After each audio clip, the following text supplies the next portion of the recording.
Assalamu alaikum. Today we will discuss conceptual question number 5 and 6 of chapter 17 Information and Communication Technology. Statement of question 5 is why optical fiber is better than electric wires for communication process. कि जो optical fibre है जो recently हम use कर रहे हैं communication के लिए वो इलेक्ट्रिक वायर्स से क्यों बेहतर है for the purpose of communication process. Answer to this question is optical fiber can be used for sending data at very high data rates over long distances. कि जो ऑप्टिकल फाइबर है इसको हम use करते हैं लॉन्ग डिस्टेंस कम्युनिकेशन के लिए. Why? Because it sends data at very high data rate. तो this feature of optical fibre distinguishes it from other wires. अब हमने देखना है कि what is problem with simple electric wires. तो when electrical signals are transmitted through wires the signal loss increases with increasing data rate. कि जब आप कोई सिग्नल वायर्स के थ्रू जो है ट्रांसमिट करते हो तो जो सिग्नल की स्ट्रेंथ है वो इंक्रीजिंग डेटा रेट के साथ लॉस्ट होती है. कैसे? आप डाटा रेट को ज़्यादा करोगे तो सिग्नल की स्ट्रेंथ ज़्यादा उसमें लॉस आना शुरू हो जाएगा. तो this decrease the range of signal.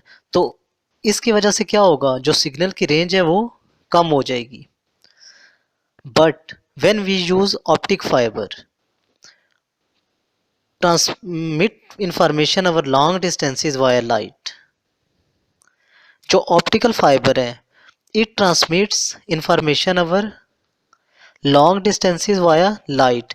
कि इसमें लाइट यूज़ हो रही होती है और जहाँ पे लाइट यूज़ होती है वहाँ पे जो सिग्नल की एनर्जी है उसमें मिनिमम लॉस आता है.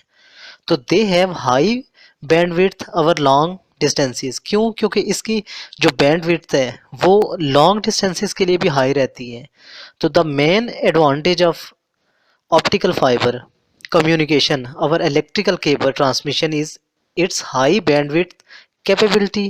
अब दोनों को अगर हम कंपेयर करें तो चूंकि ऑप्टिकल फाइबर की जो बैंडविड्थ कैपेबिलिटी है वो हाई है किससे? इलेक्ट्रिकल वायर्स से लॉन्ग डिस्टेंसेस के लिए. तो उससे क्या होता है?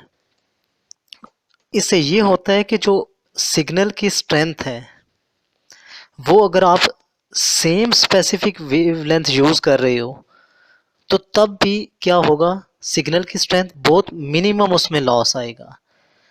अगर हम सिंपल वर्ड्स में देखें तो जो इलेक्ट्रिकल वायर्स हैं उनमें अगर डाटा रेट आप ज़्यादा करोगे तो सिग्नल लॉस होना शुरू हो जाएगा.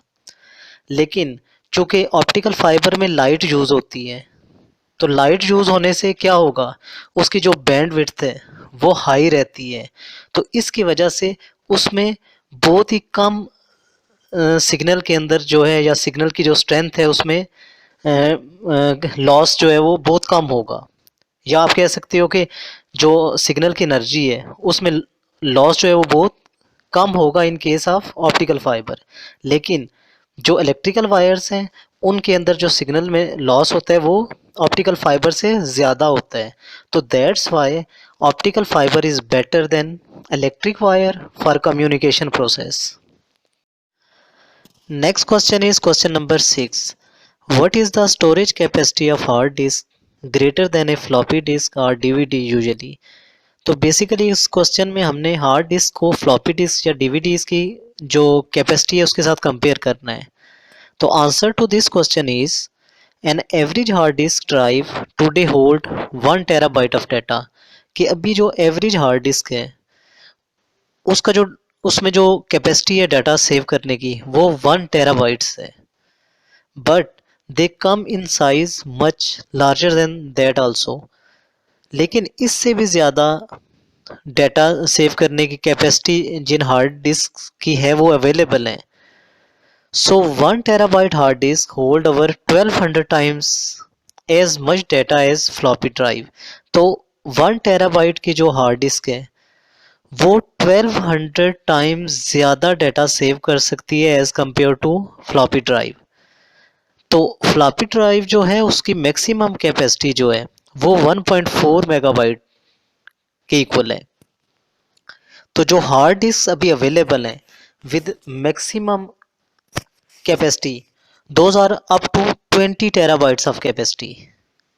लेकिन कोई भी pen drive, USB flash drive इतनी ज़्यादा कैपेसिटी की अवेलेबल नहीं है। तो the lowest would be a floppy disk at 1.4 MB। तो जो सबसे कम कैपेसिटी की ड्राइव है दैट इज़ फ्लॉपी डिस्क, और वो कितनी है 1.4 MB की है। और जो सीडीज़ हैं वो 700 MB तक डाटा सेव कर सकती हैं, और जो डुअल लेयर डीवीडी है वो 8.5 GB तक डाटा सेव कर सकती हैं। तो सबसे ज़्यादा जो कैपेसिटी है डाटा सेव करने की that is of hard disk up to 20 terabytes